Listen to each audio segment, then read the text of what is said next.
And welcome to Hannity. Now tonight, Democrats, the media mob, they are focused on one thing and one thing only, and that is the one riot that took place on January 6th, 2021. Not the 574 riots in the summer of 2020. It's literally all they have. They're clinging to it, and abortion like manna from heaven, the only political issues they think they have. They have taken every word of this week's double hearsay witness as complete gospel truth. They have raced to the finish line, and many on the media mob in particular, many in Congress, they have announced that former President Donald J. Trump is guilty of everything she accused him of. Never mind the many reports that two Secret Service agents deny her allegation that Donald Trump tried to commandeer the vehicle that he was being driven in. Never mind that one of President Trump's attorneys says, even though she testified under oath it was her handwriting, it's my handwriting. And again, she did that under oath. Never mind that the President Trump's denials that he ever wanted to wave armed people into the rally. He's denied it. How about we do a few simple things for once and not rush to judgment and maybe give people the benefit of the doubt? And let's do these three things. Let's have one, the Secret Service agents, let them sign sworn affidavits. They don't even have to go before cameras and give up their careers. Two, how about we do this? Why don't we hire the best professional handwriting experts? Because I would bet a lot of money that they'll be able to determine whether or not it was Trump's lawyer or the hearsay witness who actually wrote the notes that they referred to in the hearings this week. And how about number three, how about we see if any of the people that were manning the metal detectors were ever asked to stop doing their jobs, and we can put them before the cameras. Then the committee can investigate whether the president authorized the National Guard, as four people with the president on January 4th have said to us right here on this program they witnessed him doing it. This is an amazing distraction, though, for the Democrats and their press secretaries and the media mob, because their policies are failing on a spectacular and unprecedented level, so they don't have to talk about that because they'll just stick to January 6th. Now, their president, his radical party, is a disaster for the entire country. Now, as a result, America's economy is historically bad. The Dow just had its worst 6 months to start a year since 1962. The S&P is off to their worst start since 1970, and the NASDAQ, they've had their worst start ever. Now, meanwhile, breaking today, the Atlanta Fed is projecting that our economy will officially be in a recession by July. Remember, it's defined by 2 quarters of negative growth. Remember, a few days ago, the administration they were telling us not to worry about a recession, that it was not inevitable. Of course, these are the same geniuses that promised that inflation was transitory.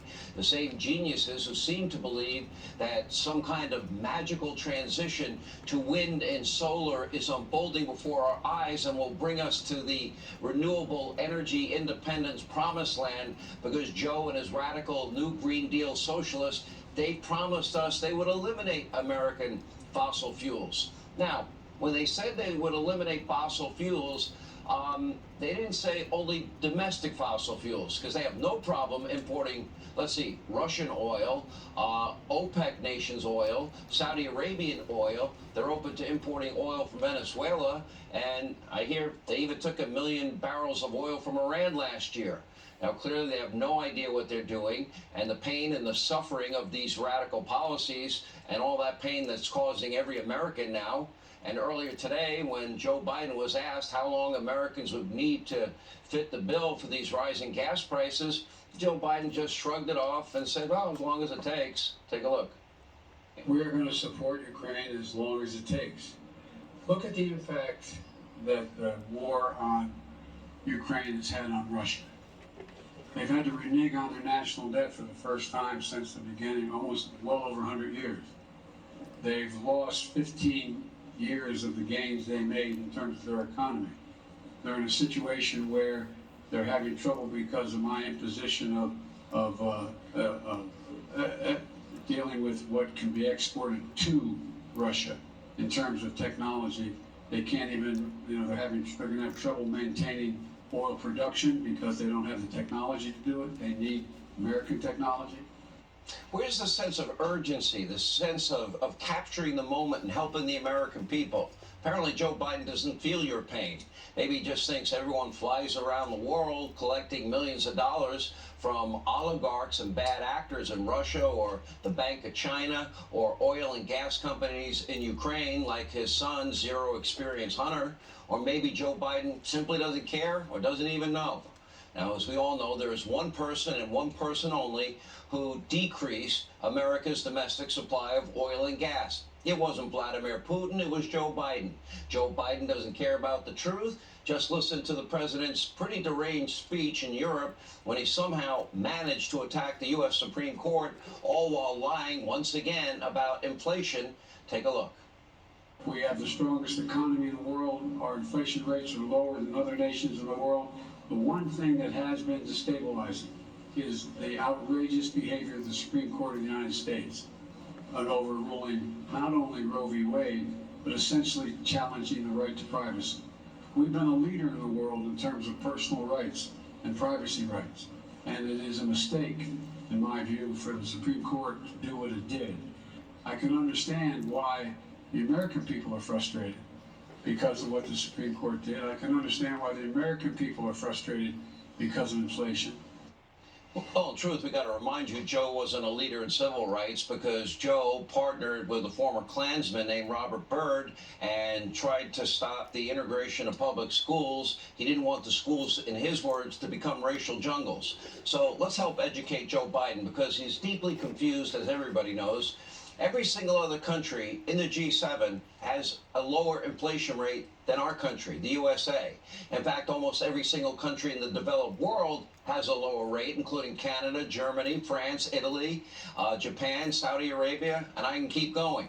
And by the way, for Joe to attack one of America's greatest institutions, the U.S. Supreme Court, while on foreign soil, that's pretty low even for Joe. But don't take my word for it.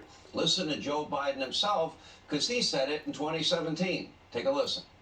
What worries me most, and I never thought I'd have to make this speech or want to make this speech, the almost drumbeat of denigration of the institutional structures that govern us is dangerous. When you delegitimize the courts, you delegitimize the legislative body. It does raise a lot of questions. Does Joe Biden hold any real principles or values other than enriching himself, his family, and going to Delaware every other weekend? Well, pretty much every weekend. The country's falling apart. Joe Biden is just doddering along, doing whatever his far-left advisors tell him to do. And it's now so bad, even top Democrats, they're voicing their concerns. Tonight, according to a poll conducted by the AP, a vast majority of Democrats, 78%, think this country, our country, is headed in the wrong direction under Joe Biden. That's Democrats. His Real Clear Politics average has Joe's approval under 38%, the lowest point in his presidency. By the way, that includes outlier polls that give him very high approval ratings that are not real. Former Obama advisor David Axelrod is now venting about Joe Biden, even on fake news CNN. Take a look. When the president got into those questions, gas prices and inflation and abortion rights, there was a lot less of that certainty, a lot less of that emphatic nature of his initial presentation on NATO because he doesn't have great answers. Well, it's embarrassing for Joe Biden, the Democratic Party, but so much worse for the American people that are struggling to fill up their gas tanks and put food on the table because we have a human vegetable that probably doesn't know what day of the week it is today as president. And of course, he's surrounded by a bunch of radical woke staffers who don't know anything about the economy or energy or anything else. So if we're serious, if Joe Biden is not mentally or physically up to the job, he should retire. Now a full 59% of new poll of Americans see exactly what I've been telling you since the campaign. I was kind of a lone voice out there saying, this guy's weak and frail and a cognitive mess. Wasn't hard to spot. Now 59% of Americans see it. Think about this. Joe Biden almost never takes questions from the press. The only sit-down TV interview in the past 6 months was Jimmy Kimmel. Wasn't exactly a barn burner either. According to Politico, the White House avoids using the Oval Office for press events because they don't have a teleprompter. And look at your screen during meetings, Biden is relying on giant note cards like that. Say hello, then sit in your seat. Okay, so ask yourself, if you can't have a conversation without a note card or do a Q&A without a teleprompter, are you really capable of being the president of the United States of America? I would argue the hardest job in the world. Now, in the coming months, as America now battles this recession, stagflation, and probably worse, as we battle spiking gas prices, energy prices, Biden is now set to give one major address about the economy. Wrong. January 6th. Here with reaction, former White House Chief of Staff Reince Priebus, along with the author of the upcoming book, Come On Man, The Truth About Joe Biden's Terrible, Horrible, No Good, Very Bad Presidency, Fox News contributor. That would be Joe Concha. Of course they want to talk, Reince, about January 6th. That's all they've got. I don't think it's fair in light of Secret Service agents questioning their star witness on facts to hear from them. I don't think it's unfair to bring in handwriting experts. I don't think it's unfair to see if anybody was told to let people into the rally on January 6th and not go through a metal detector. Those are things we could find out in a day or two, isn't it? 100%, Sean. The deck was stacked early on, as we all know, when the Republicans were kicked off the committee by Nancy Pelosi. But look, the Democrats are looking for any unicorn they can find to save them from the dead, whether it be January 6th, whether it be abortion, whether it be guns. I mean, this is the secret life of Joe Biden. He's living, as you pointed out, he is living in the world of his own fantasies. And you spelled it out. We talk about gas prices. You say, oh, that's Putin's fault. I mean, forget about all the executive orders that he signed that you've talked about a million times. The abortion opinion. Oh, they're going to come after gay marriage next. And then on inflation today, he says, oh, well, the rest of the world's got it a lot worse. Well, a quick little search on Google will tell you that our neighbors in Canada and Mexico, their inflation numbers actually lower than the United States. So, look, they've got to change the narrative. They're grabbing at anything they can find because people aren't happy, and when you're not happy, you can't win elections. If Democrats in the number 78%, Joe Concha, if they think he's doing a horrible job, can we interpret that the polls, the predictions of so many of a wave election are real, or is it too early? I'm one of the superstitious type of people. You know what, until those votes are counted and tallied and until we have more integrity in our system, I always worry until I hear we can now project. Well, it's Yogi Berra, right? It gets late early around here, and it's 129 days away, to your point, Sean. A lot of things can change, but inflation's not going away anytime soon, and the gas prices aren't going to be lowered anytime soon, and the border is not going to be secured, as we know. So if those three things stay in place, and fentanyl is coming into this country in record numbers, killing a record number of Americans, particularly young ones, then Americans are going to vote with their wallets and their conscience. And in this case, and this, by the way, this drives me crazy. It bears repeating. Mr. Biden says we have a lower inflation rate than other countries in the world. Let's list all the countries that have a lower inflation rate than we do. I know you touched on it before, but I'm sorry. I'm sick of this president repeating this lie over and over again. So here's the reality. China, Saudi Arabia, Japan, Switzerland, Indonesia, Australia, South Korea, Singapore, France, South Africa, Italy, India, Germany, Mexico, Canada, all have a lower inflation rate than the U.S. 16 in all. And China's inflation rate is 4 times lower than ours. So, the president keeps saying that, no, we're right on par with everybody else, or we have a lower inflation rate. It's simply not true. And if you tune to, ABC, NBC, CBS, CNN, they don't list those things and say, this president is lying to you. And that's what drives me crazy. As far as Americans being dissatisfied with the direction of the country, well, you have an inflation rate that's at its highest rate since the early 80s, gas prices all-time high, a border like we just talked about, and a president who seems too old, too slow, too incompetent to solve any of these problems. And that's how you get here. And a good chunk of responsibility lies with our media, by the way, who were so hell-bent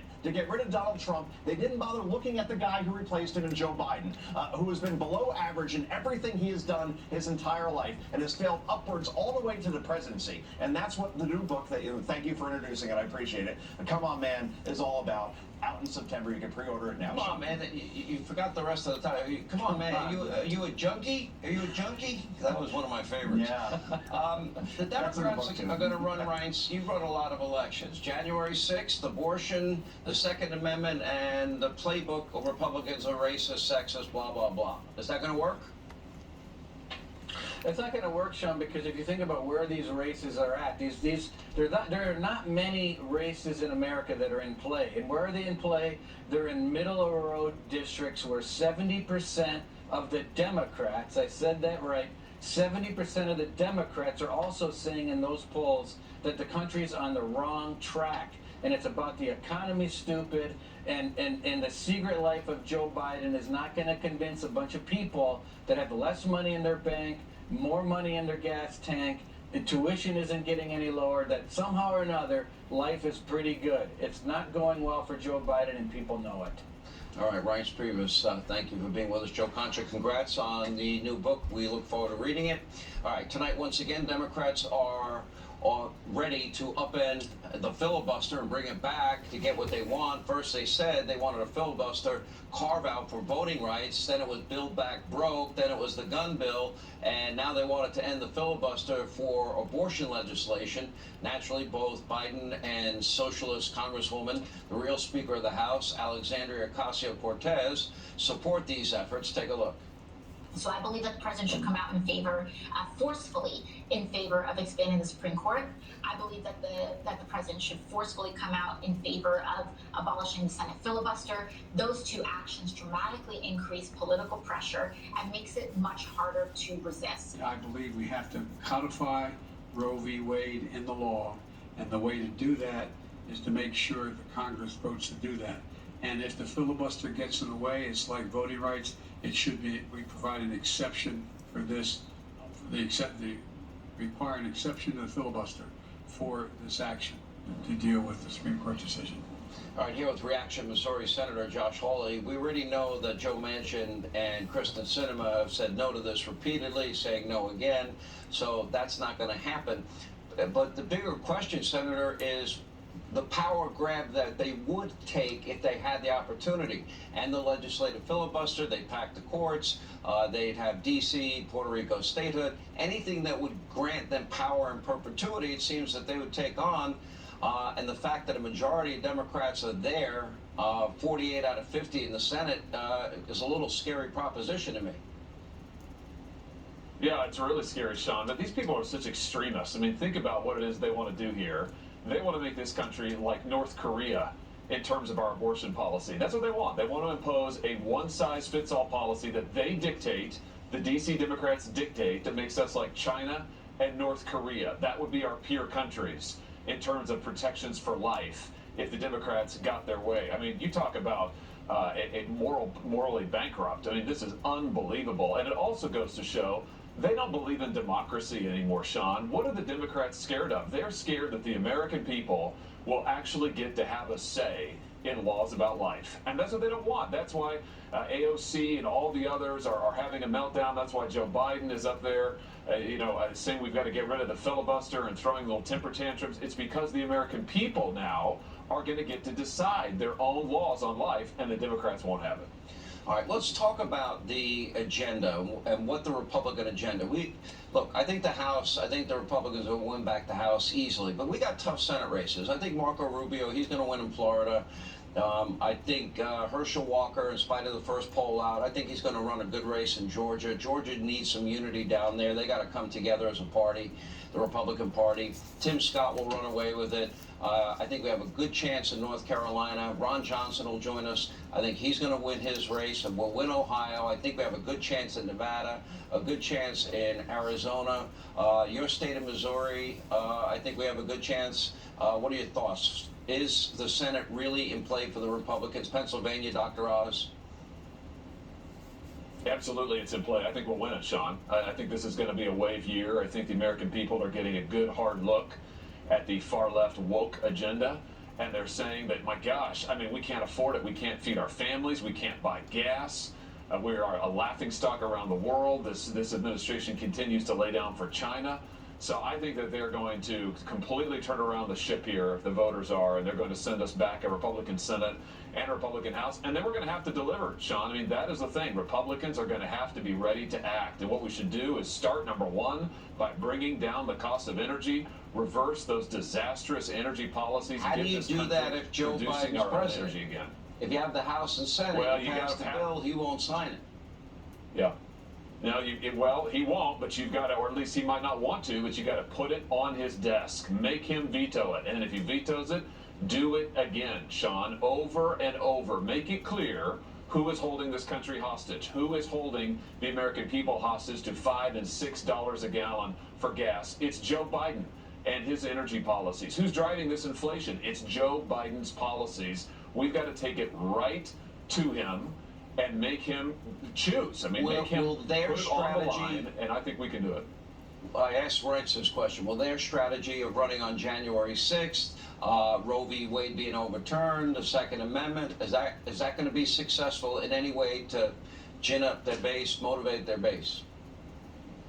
No, because they're talking about issues that only they care about, that nobody else cares about, that doesn't affect the lives of real people, or that they're wrong on. I mean, take abortion again. What are you going to say to people? No, you shouldn't have a choice in what your laws are in your own state. That's what they're telling people. January 6th. The only people who care about January 6th are the Democrats in Washington, D.C. These are the same people who have given us $5 and $6 a gallon for gasoline. These are the same people who have given us runaway inflation. I think, frankly, Americans are insulted. I know Missourians are, that all the D.C. Democrats want to talk about is themselves and how to maintain their own power. They don't want to talk about issues that matter to real people and real families.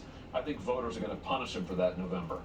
All right, Senator Josh Hawley, great to see you. Thanks for being with us. When we come back, the Supreme Court handed Biden a win on the border, but will it lead to more chaos as the border becomes a bigger liability for Biden? By the way, on the EPA issue, guess what? Biden lost. The Democrats lost. Steve Miller, Mark Brnovich coming up straight ahead. Right now, the deadly consequences of the Biden open borders agenda is now more obvious than ever. Now, tonight, as our own Bill Maloogian is reporting even more examples of migrants dying at the hands of human smugglers on the U.S.-Mexico border. Take a look at your screen.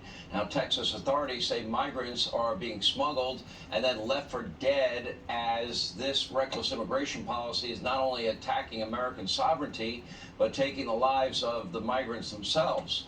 There's nothing too compassionate about illegal immigration, nothing compassionate about aiding and abetting law breaking, nothing compassionate about turning the country into the United Sanctuary States of America under Joe Biden.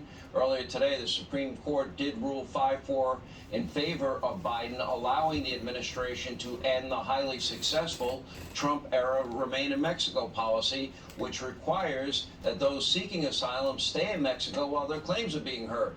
Voters, they are taking notice of Biden's America Last immigration agenda. 67% of Americans give Biden a failing grade on the crisis. And according to new findings from Rasmussen, guess what? Only 59% think Joe is mentally and physically, 59% don't think he's physically and mentally up to the job. Here with reaction, American First legal founder Stephen Miller, along with Arizona Attorney General, Republican Senate candidate Mark Brnovich is with us. Let me go to the legal side, Mr. Attorney General. The court's majority pointed to language in the law that says the government may return migrants to a nearby territory, noting the discretionary nature of the wording. I took that to mean that they kind of said you can do it, but I didn't quite understand the rationale behind that. Do you understand it? Well, Sean, thank you for having me on. And I think we all recognize that what the Biden administration is doing is systematically not only dismantling ICE, but eradicating the southern border. And our lawsuits that we were part of, whether it's Title 42, whether it's Remain in Mexico, whether it's trying to force Joe Biden to finish the wall, those are all designed to do everything we can to prevent the flood of illegal immigration and the flood of drugs from coming into our country. And one of the things that worries me is we have a lawsuit right now over asylum rules. Joe Biden wants ICE, DHS to be able to give asylum to people now instead of immigration judges. So what has happened now? The Supreme Court has helped set the stage for the incentivization and decriminalization of illegal immigration. We're going to see this wave here, and now Joe Biden wants his DHS to be able to grant citizenship to people that have legally entered our country. You know, Stephen Miller, what bothers me is a couple of things here. Where's the law about aiding and abetting law breaking, sanctuary cities, sanctuary states, for example? I do think what the justices are saying is we do need a new law. As part of any new law, I would require that everyone have a security background check before they can enter the country. I would require a health check, especially in the middle of a pandemic. I would require that they show that they will have the means to take care of themselves and not be a burden on the American taxpayer, and that they go through the process legally. We're talking about illegal immigrants here. But yet, I guess the court doesn't really see it that way. It's kind of hard to understand the reasoning behind it. Well, we were all disappointed with Kavanaugh and Roberts going the other way on this, but let's get to the heart of this issue. Donald Trump built the greatest border security regime in the history not only of our country, but any country. I was there, I saw it firsthand. Anyone from any country, anytime, who crossed our border illegally, we sent them to Mexico, we sent them to a safe third nation, or we sent them home. There was no slippage, there were no break-ins. We had zero, I repeat, zero discretionary releases in 2020. You were sent to another country. Biden has spent every minute, every hour, and his deputies every minute, every hour, dismantling border security, dismantling our sovereignty, dismantling our safety, and his hands and his administration's hands are drenched in blood. Americans are dying in record numbers. Migrants are dying in record numbers. This issue alone can give us the largest House majority we've ever had. And if he chooses to run, this issue alone is enough to put Donald J. Trump back in the White House. What's happening to our country is a tragedy of unmatched proportions. And Mr. Attorney General, you know, it's even worse than that because you have process and release, so that encourages and entices people to take this perilous journey. We saw what happened earlier in the week, 53 people dead in the back of that trailer, so it's not safe for any of them. And then when they get here, they get preferential treatment. There's no COVID testing, there's no vaccine mandate. You get a Biden phone and you get a chartered flight to some city or state somewhere else in the United States at some point. So that sounds like preferential treatment to me. I don't know any Americans getting free phones, free transportation. Go to another state. Hey, Sean, what is going on is not humane. It's insane. And you know, I'm a first-generation American, and I don't do polling, but I talk to my mom and her friends from church and other people that have fled communism, and they will tell you they were so offended by what's going on now. So many recent migrants or first-generation Americans, because no one gave them free flights to go visit their cousins. They had to work 2 and sometimes 3 jobs in order to make it. And that's all the American dream is about, is equality under the law, and the rule of law has to mean something. And we have seen that the consequences of a broken Congress has been devastating this country for years, but combined with Joe Biden's open border policies, we are completely eradicating and eliminating the rule of law, and we are paying the price, not only with our lives, but in our treasure. Wouldn't I, Stephen Miller, if I met somebody entering the country and helped them cross the border illegally and drove them to whatever state, wouldn't I be guilty of aiding and abetting in a crime? Wouldn't I be guilty of human trafficking? Because I think you would be jailed for multiple. You'd be jailed for multiple felonies. Let's be very clear. Whereas Donald Trump declared war on the cartels, war on the smugglers, and war on the traffickers, Biden and his deputies are co-conspirators. They are guilty of human smuggling. They are guilty of human trafficking. And I hope a new Republican majority, if they win, will appoint a select committee, subpoena each and every individual responsible, and wherever the facts support it, refer for criminal prosecution. What is happening is complicity in human smuggling and trafficking. I think it's well said. And by the way, they've encouraged all these people to make this journey. And when people die, yes, guess what? I would argue they are partly, if not wholly, responsible. All right, Stephen Miller, Attorney General Brnovich, thank you for being with us. Straight ahead. The left's radical Green New Deal agenda has only caused inflation to surge, but they still want to take it further. We'll check in with Senator Ron Johnson. He reacts as we continue. All right, the Supreme Court earlier today dealt the Biden administration yet another much-needed reality check, ruling 6-3 that the EPA cannot issue sweeping far-left climate regulations without additional approval from Congress. Oh, co-equal branches of government. Imagine that. Now, the ruling puts safeguards on the power of the administrative state and unelected bureaucrats. It limits how far the executive branch can go enforcing their Green New Deal socialist agenda on individual states. And of course, following the decision, the new extreme climate alarmist Democratic Socialist cult, well, they went into another predictable meltdown. Congresswoman Ocasio-Cortez tweeting, quote, "Catastrophic, a filibuster carve-out is not enough. We need to reform or do away with the whole thing for the sake of the planet." And failing far-left Senator Elizabeth Warren followed up with, quote, "Our planet is on fire, and this extremist Supreme Court has destroyed the federal government's ability to fight back." Unhinged Senate leader Chucky Schumer, he took it a step further, writing, quote, "The decades-long fight to protect citizens from corporate polluters is being wiped out by these MAGA extremist justices. Every Republican who helps seat these justices is complicit. You won't know what hit you." Remember Chucky said that? And the mob and the media, they are warning that the Supreme Court has even removed a right to a livable planet. Whatever the hell that means. Take a look. What the Supreme Court has done here, what this reactionary activist Supreme Court has done, is to remove yet another fundamental right that we have as citizens. They've removed the fundamental right to privacy, they've removed a fundamental right to safety from gun violence, and they've removed a fundamental right to a livable planet. When the court says it's up to Congress to address climate change, they know. What they are really saying is, we don't want climate change addressed because we know that Congress is not going to address it. Well, then that's Congress's job, isn't it? And then, of course, the president would sign it into law. Anyway, it's all the latest example of far-left lunacy as the Supreme Court now continues to rein in far-left unconstitutional governance with the stroke of a pen. Here with reaction, Wisconsin Senator Ron Johnson. By the way, Senator, I see you have become the #1 targeted senator by the Democratic radical left, and they're throwing tons of money from outside of the state of Wisconsin at you in this campaign. Are you ready to counter that amount of money about to be dumped on your head? No, so far the total is $39 million they spent against me, trying to destroy me with false attacks. But I don't even have an opponent, except Sean, I have the worst opponent, which is the media.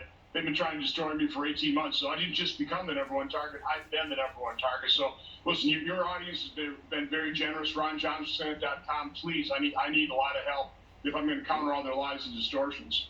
Well, we need this seat badly. It's a hold seat, obviously. Let me ask you, I call it the climate alarmist religious cult. You just heard the reaction to the Supreme Court ruling from some of the leaders in the Democratic Party. They seem to be perfectly fine. It's perfectly acceptable to have $5 a gallon gasoline, pay so much more for every product we buy in every store we go to, and pay a fortune more to heat and cool our homes. They seem okay with that. Can you explain why? Well, first of all, they love creating this state of fear. They did it in the pandemic. They've been doing it for years now with climate change. And they create this state of fear so that they can be the ones to solve the problem, supposedly. And of course, they just caused the problem. It is the Biden administration's war on fossil fuel that has given us record gasoline prices, high energy prices, 40-year high inflation, open borders. Part of the problem here, though, Sean, is Congress over the decades has willingly transferred its constitutional authority to the executive branch. And in the case of the EPA, they like the authority, they love the power, and they just grab more power. The EPA was never granted the authority to control Well, let me CO2. ask this then. How come they're against domestic energy, oil, gas, and coal, but they're perfectly fine importing energy from OPEC nations, the Saudis, maybe even Venezuela, Iran, Russia, etc.? I'm trying to understand the logic behind it. Wouldn't it have the same impact on Mother Earth, regardless of where you get the energy from? Of course it would. They are hypocrites. Again, they caused the gasoline prices to hit record levels. It was their policies were designed to do that. They were probably surprised at how high gasoline went, and they don't want to be held accountable. So now they're just scrambling before an election to try and lower gas prices so they can stay in power and they can continue this fundamental transformation of America, which means really fundamentally destroying it. But Senator Joe Biden ran on the platform he would eliminate fossil fuels. He said it again and again and again. When asked about it today, you know, how long are Americans going to have to pay high prices for gasoline, his answer was as long as it takes. That's not an answer to me, especially when he inherited energy independence. And Sean, that was one of many reasons I was trying to warn America about not electing Joe Biden. He was unfit for office. His foreign financial entanglements made him compromise. His policies were going to destroy this country. And of course, his mental state also proved that he was unfit for office. And now we are all witnessing and really feeling the burden of his disastrous policies on America. If Republicans don't get the House and the Senate in this midterm and don't hold it in 2024 and get the White House, I don't see this Democratic Party ever giving up. I mean, they cling to this cult of climate alarmism. I mean, it's more than a religion to them. It's like you have to deprogram them, and I don't even know if you could deprogram them. It's like they've been brainwashed in a cult. It's all about power. And Sean, Americans have to awaken to the urgency of this moment. You take a look at Venezuela. You know, back in the early 90s, it became the third largest economy in the Western Hemisphere. It soon became the second largest importer of F-150 trucks, and then they elected a socialist government. We can't let that happen to America. Yeah, we can. Important midterms. Thank you. Appreciate it, Senator. When we come back, shocking murder in New York, the prestigious Upper East Side of New York last night. We'll bring you the latest details. Curtis Sliwa, Larry Elder, they're next as we continue. All right, sadly, more senseless violence in New York City last night around 8:30. By the way, still light out in the evening. A 20-year-old mother pushing her 3-month-old baby daughter in a stroller, gunned down near 95th Street and Lexington Avenue in New York. Now, according to multiple reports, the victim, identified as 20-year-old Asia Johnson, suffered domestic violence abuse, planned to meet the baby's father Wednesday night. Now that man is a person of interest in the case. Unfortunately, it is only the latest example of violent crime surges that are destroying the quality of life, not only in New York City, but city after city. And according to a new report, police all across the country were only able to solve 54% of murder cases back in 2020. That is a record low on top of the record number of homicides. Now, it's the natural consequence, of course, of this defund, dismantle, and cash bail agenda. It leaves fewer officers on the street, lets violent criminals roam free. Here with reaction, former New York City mayoral candidate Curtis Sliwa, along with radio talk show host, former gubernatorial candidate out in California, Larry Elder, is with us. Curtis, nobody knows New York City better than you do, the streets of New York. 95th and Lex, Upper East Side, fairly affluent area of New York. It's still light out at this time of year at 8:30. A lot of these crimes have taken place in broad daylight. There was a stabbing on 64th and I think 3rd or Lex just a couple of weeks back in broad daylight, and that was on tape. It's getting worse every day. John, it's Fear City again. It's a hot mess no matter what neighborhood you're in. That particular location that 20-year-old woman with a baby carriage and a 3-month-old child where she was shot in the head is just one block from where I used to take my oldest son, Anthony, and taught him basketball. That was 12 years ago. That was a safe location. It's not safe anymore. And I told you, the swagger man, Eric Adams, he has no plan to combat crime as it escalates. And it's amazing. You're having Larry Elder up next, who took on Governor Newsom. I took on Eric Adams. Both of them want to go to the White House, when in fact they haven't even done the job in their state or their city. Crime is the #1 problem.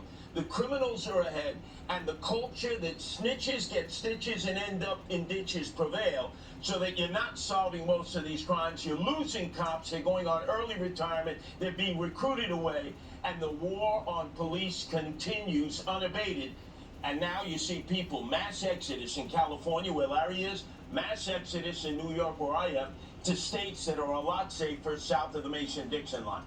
By the way, billions of dollars in just the last 2 years leaving New York City alone. Larry, same problem out in California where you are. Curtis is right. Oh, absolutely. And Sean, thank you for having me. Nice to see you again, Curtis. And as you pointed out, Sean, it's happening everywhere, including high-end areas. I'm out here in California in Hancock Park, a very high-end area where Maxine Waters has her $5 million mansion. A UCLA graduate student stabbed to death by a career criminal, should not have been out in the streets. Beverly Hills, a music mogul's wife was murdered. She's in her 80s, and they had armed security at the home. Guy comes in with a firearm, shoots the woman, again, a long criminal record. And just 2 weeks ago, 2 El Monte police officers right outside of LA were murdered by a guy who was also a career criminal. 2 years earlier was facing 3 years in jail because as a career criminal, you're not supposed to have a firearm. He had a firearm, and the assistant DA handling the case said because of the soft on crime policies of the DA, George Gascon, who's facing a recall election in November, he got 20 days and 2 years probation. And the day before he killed the cops, the day before, Sean, his probation officer wanted to revoke his probation because he had assaulted his girlfriend and wanted him arrested. He wasn't arrested. They gave him a hearing. He shouldn't have been on the streets in the first place. You know, Curtis, I saw you with Mayor Giuliani out campaigning for Andrew the other day. And the thing is we know how to stop crime, especially murder, with good policing. Because Rudy Giuliani got the process started. We were getting near 3,000 murders in New York City a year. And between Rudy's policies, then continued by Mayor Bloomberg, we got down to about 300. I mean, and those policies worked. You ran on refunding the police and bringing back Rudy's policies. We wouldn't be having this type of crime wave, would we? No, and you have to have stop and frisk, particularly in the high crime areas where young men decide that they want to raise their 9mm, shoot it in the air like they just don't care. The other problem, though, Sean, if you notice, with the United States Supreme Court ruling that law-abiding men and women should have the right to have a concealed permit to carry a handgun, all these mayors and all these governors, both in California, where Larry is, and where I am in New York, they act as if this is the worst possible thing, that law-abiding, legal Americans carrying a concealed weapon is a danger. Look at all the places where that takes place already. You go to Arizona, you go to Florida, you go to Texas, you go to all these states where law-abiding citizens are able to defend themselves and their fellow citizens, and it's a much safer place to be than in the places that Larry and I live in which they make it almost impossible for you to have a concealed carry permit. Yet the criminals, they have a license to shoot and loot and steal and do it again and again. And now the right to keep arms, or the right of the people to keep and bear arms, shall not be infringed is back. Let's see how the states try and work their way around it. Larry Elder, thank you. Curtis, great to see you. When we come back, more Hannity, straight ahead. All right, unfortunately, that is all the time we have left this evening. Thank you so much for being with us. Thank you for making this show possible. We hope you'll set your DVR so you never miss an episode of